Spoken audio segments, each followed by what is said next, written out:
Hey, how's it going, internet people? My name is Brandon. I thought I'd make another video today. I wanted to talk about non-fungible tokens. I have some going on in the background behind me here. A lot of people have been talking about non-fungible tokens lately. It's kind of like the buzz phrase of the moment. Before that, I think it was really DeFi, but now we're really fully entrenched in, I think, the non-fungible token moment. Um, First of all, what is a non-fungible token? A lot of people might be wondering what is a non-fungible token. Before you understand what NFT is, that's short for non-fungible token, of course, it's important to understand the concept of fungibility. Cryptocurrency, money, and also a lot of other assets like oil, for instance, has this aspect of fungibility. Um, so like if I have $100 and I give $100 to someone else and they give me back 250s, that is relatively equivalent to $100. Like it's no, that's one of the most important things about cash and any sort of cryptocurrency, and it's an important aspect of Bitcoin, is that there is no unique aspect of one Bitcoin versus another, and I can break a Bitcoin down and transfer it to multiple people. And um, fungible assets are like cash. I can break them up, I can put them back together. You know, I can make two 20s into $40. It doesn't make a difference. Non-fungible assets are have uniqueness. An example of something in the real world that is non-fungible is like your pet. Your pet's not exchangeable, maybe for some people, but your pet's not exchangeable for another pet. The Everybody's pet is unique. Your fingerprint's unique. You know, your identity is unique. These are all aspects of things in reality that could benefit from this kind of NFT idea. So, NFTs have actually been around a long time. I mean, NFTs started with, they might have started before CryptoKitties, but I believe they started with CryptoKitties. I might be mistaken, and I think when that started, a lot of people wondered what such a thing could be used for. A lot of people wondered, and I think a lot of people said it's a novelty. In a lot of ways, it was a novelty. I mean, you had, I think back then the big headline was some CryptoKitty sold for like 100K. Which is really quaint compared to what we have going on today with NFTs.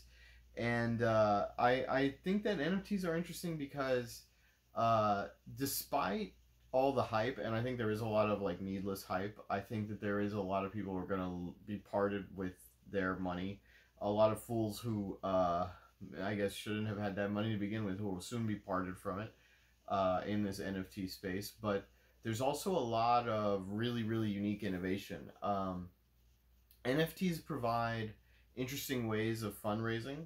You know, for instance, artists could sell albums where the albums themselves are like a work of art, and the ownership of the album, of the original album, is what you're selling, the original digital file. And people might say, well, what's the point of that? You could always copy. So like Kings of Leon have their album. I mean, you could literally copy, or there's like tons of NFT art online that's worth millions and millions of dollars, and you can literally just copy it. So what's the point? Well, I mean, you could make copies of the Mona Lisa. I mean, I could print out, a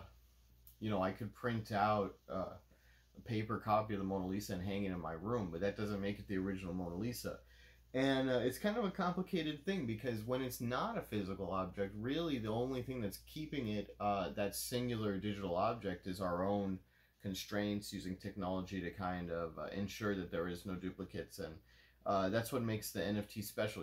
Every NFT, the way they kind of work is like every NFT is like associated with a unique fingerprint, cryptographic key that is usually stored in some kind of mapping that associates it with like a user address, and that's what makes it. So this is something that is just really exists in the realm of cyberspace, but it makes something that is very physical. In the digital realm, it's hard to imagine something that's a singular object or a unique object.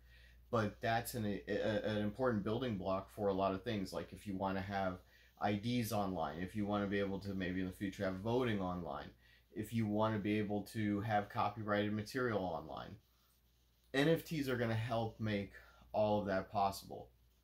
There's a whole host of things that I think NFTs are going to be used for that right now we're not really thinking about. Right now we're using it for like art and videos and weird things like that and things like this. I don't even know what this is, but in the future I think you're going to be used for maybe open source development, maybe for trading IPs, for ownership of you can use it as a registry for physical items in the real world. I think one big thing that NFTs could be used for is registries for selling like antique cars or real estate or certain goods that would benefit from having like a technological open marketplace, and a lot of things that would benefit from being able to be put on these like NFT exchanges.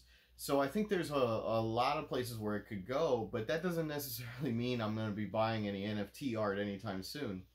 And in fact, I would highly encourage people to participate in this NFT nonsense, but I would not admit to know where I think it's going in terms of a financial investment, because I think that as these crypto instruments increase in complexity, eventually it always increases the possibility maybe one day we'll have like a weird black swan event or something, and people's private keys will get exposed or something like that. But the technology is what's interesting here. The concept is what's interesting. I mean, there's a lot that can be done with NFTs, and I'm excited to see it. And honestly, I'm gonna make an NFT. We'll see. I'll think of something. Right now, it's really expensive. It's like $80 to put that up right now. But yeah. All right, that's it.